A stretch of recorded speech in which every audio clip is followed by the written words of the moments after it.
Concerned that this relatively positive news is going to be lost by the Greenbelt land swap controversy. You had hundreds of protesters at your constituency office in Pickering yesterday. Is there a danger that the government's problems on the Greenbelt are going to overshadow the relatively stable and positive news here? I don't think so. I think that the people of Ontario recognize that, we've had almost, our population's grown by almost 500,000 people. They're coming to this great province. I think that's a great thing. But we've got to continue not just building houses, which is an important part, but the schools, the healthcare, the roads, the public transit, the long-term care, the broadband. We've got an unprecedented infrastructure challenge in front of us as we welcome newcomers to this province, as we train and retrain skilled workers and workers right across the province. So I think this is just a part of the overall necessity for us to build the economy of the future. Aren't you concerned, though, that, this is overshadowing the government's message on other things? The report last week was devastating.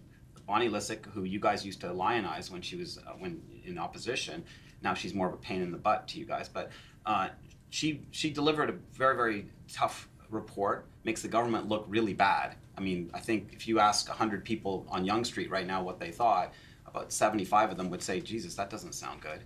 Rob, you want to know what, when I talked to 100 people in my riding, where, as you mentioned, there were some people out there demonstrating and obviously pursuing their democratic right, a lot of them talked to me about the affordability in this province. They talk to me the high cost of rent. They talk about the high cost of the dream of owning a home.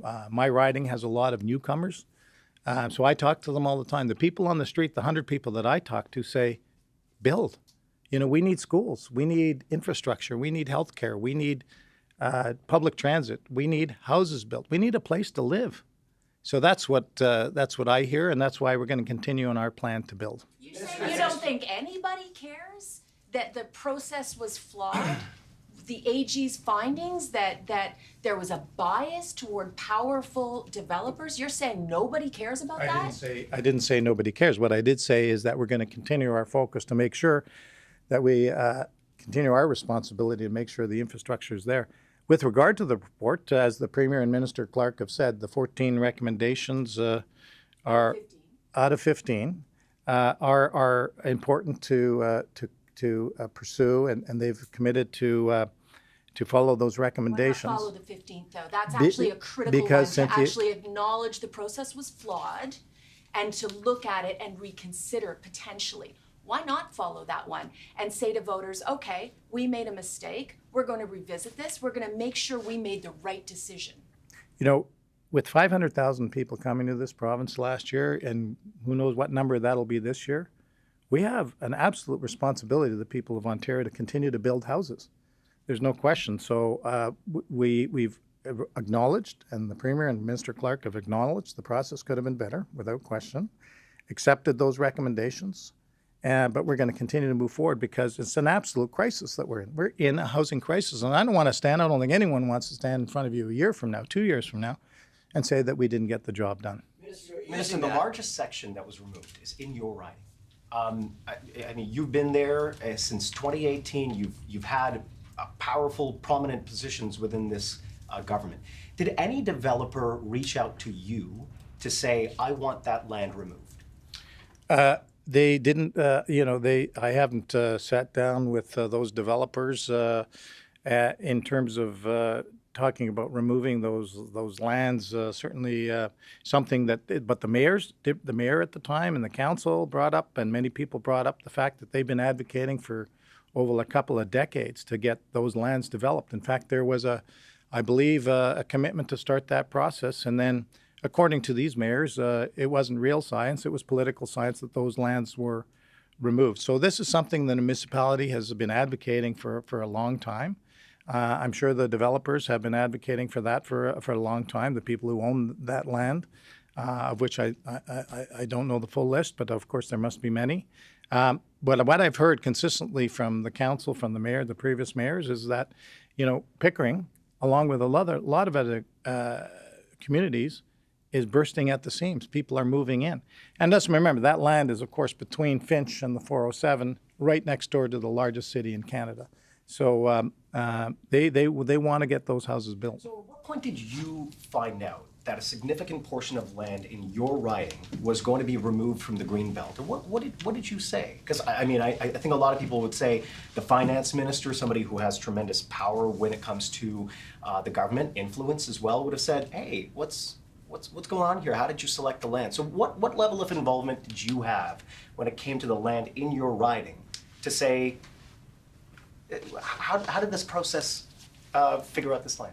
I was briefed the day of the cabinet, and of course, it wasn't a surprise to me because, as I said, the mayors have been and the people of Pickering and many on council had been advocating for years, well before my time as well.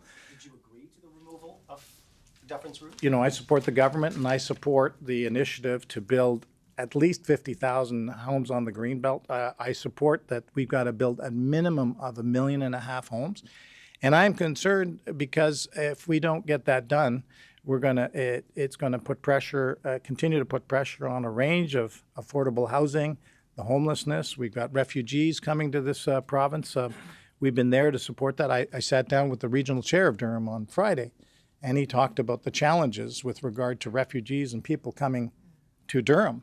And he's focused on Ottawa because he knows the province is there, and we've been supportive housing, for example, in Durham and right across the province. So this is something that I think is absolutely necessary to continue to build homes in the province. Just to correct the record a little bit, Pickering voted against this latest plan. They reversed their previous position.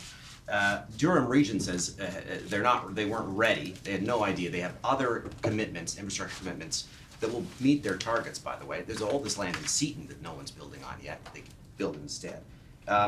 And Pickering agreed to keep this land agricultural forever when it was sold back to the tenants. And then they reneged on that. So the idea that was just fake science or something. There was actually a three-party consensus, a process that took decades. That land had been earmarked for agriculture for years. Why do you just dismiss all that and say, well, let's just build houses on it? There are lots of other places to build houses. As I said, the previous mayor, the current mayor, were always very supportive, and obviously they were the ones that came to the public to say that they supported building that. And I think the mayor made a statement last week and said that now that the decision's been made, we got to make sure that infrastructure is there. And I want to be very clear about that for the people of Pickering and the people of Ontario, that the infrastructure, the community benefits will be paid billions of dollars for the infrastructure, the schools, the community centers, the roads, et cetera, that are going to be necessary to have the infrastructure are going to be paid by those same developers. And they'll work with the independent provincial land facilitator and the community, the city, the current council, the current mayor, to get that done. So you're saying that the $6 billion in land uplift that we're talking about here, according to the Auditor General, not my numbers, that's going to be paid back to taxpayers. That actually is money that really should be the taxpayers' money. This was land that was sold back on the condition that it stay farms at that price, and now it's been magically turned into developable land, and all that money is going to someone else. So you're saying that process, which, by the way, we don't have any numbers, it's all behind closed doors. You're saying that the amount of money the developers put into the infrastructure will pay us back for that $6 billion? They will pay, private interests who are going to develop those homes are going to pay for the infrastructure there. That's absolutely a condition of it. Well, certainly billions. I don't know how much. They got to pay for the cost of building. How much? So how can we evaluate Jeff, whether they it's have a to good deal pay or for not? the cost of the building, and one step at a time. But we've made it very clear that as part of the putting those lands out of the Greenbelt, that there has to be a commitment to pay for that infrastructure. And we've also made it clear that if they don't get it done, start the process and get shovels in the ground by 2025, then there'll be a process to put those lands back into the Greenbelt. So you're projecting a deficit, again, unchanged from the budget. It seems like every time you put a number out there, the FAO says, no, that's not right, it's not nearly as bad as that. We've done this dance very recently where they found a little surplus in Q4. Is everything working okay at the FAO? Are they filling their mandate of providing some transparency, or is it misleading? Does something need to change? Well, I think with regard to the FAO, you have to recognize that they use a completely different methodology, one that we can't, that's their methodology. That they use unaudited numbers, they use unconsolidated numbers, like they don't include schools and school boards or colleges or hospitals in their numbers. Those numbers, for example, were done in April. There's a lot of post-year-end transactions that are done. Those all come out in the audited statements, and those audited statements are due by the end of September. So I'll be up in front of you again to be able to address the specific numbers for 2022-23 based on the audited results.